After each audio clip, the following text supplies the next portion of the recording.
Halo semua, ketemu lagi dengan Screener Dekan. Kalau kita lihat untuk hari ini, kita lihat ada beberapa terdapat pada Screener Dekan, yaitu ada ASI, ada BJTM, ada CAM, ada CEFIN, ada IPCM, ada Pegas, PTR, dan UNTR. Menarik untuk kita lihat di sini, dalam bandar akumulasi ada ASI yang terbesar 33, kemudian diikuti oleh UNTR 29, dan PTRO 17, serta BJT 14, dan seterusnya. Nah, kalau kita lihat ASI, coba kita lihat ASI ya.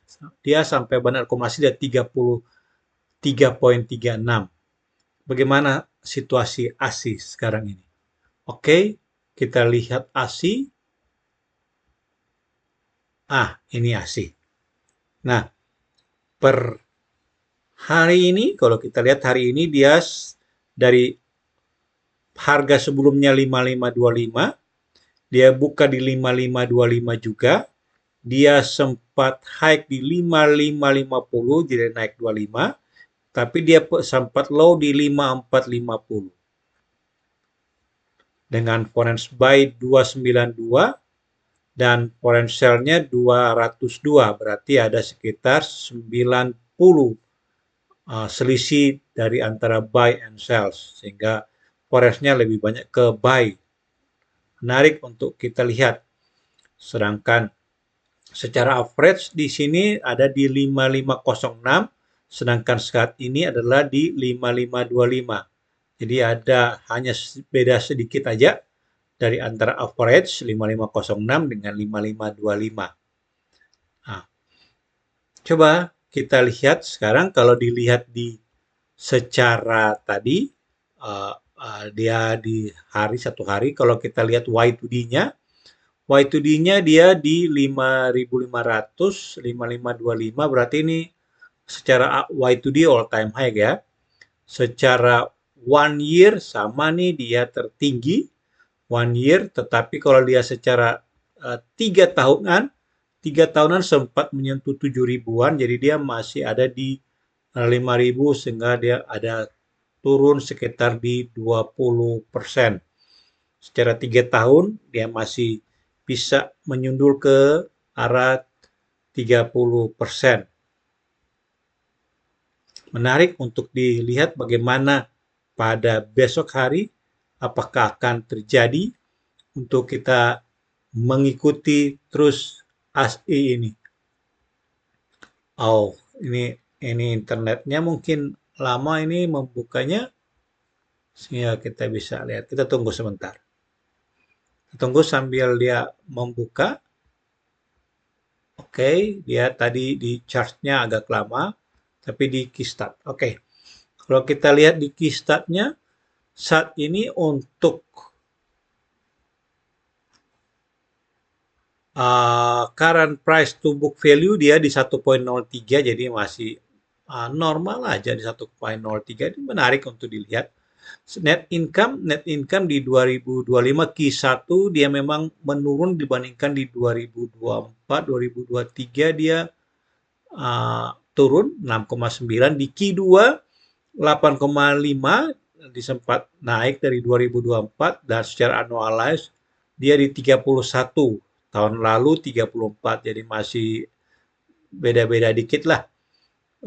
Secara TTM dia 33 dan 34. Memang ada mengalami penurunan kalau dilihat dari sini. Menariknya di sini adalah bahwa dia dividen yield-nya adalah di 7,35. Jadi ini masih bisa diambil untuk yang dividen hunter, karena dia sampai di 7,35 untuk dividennya.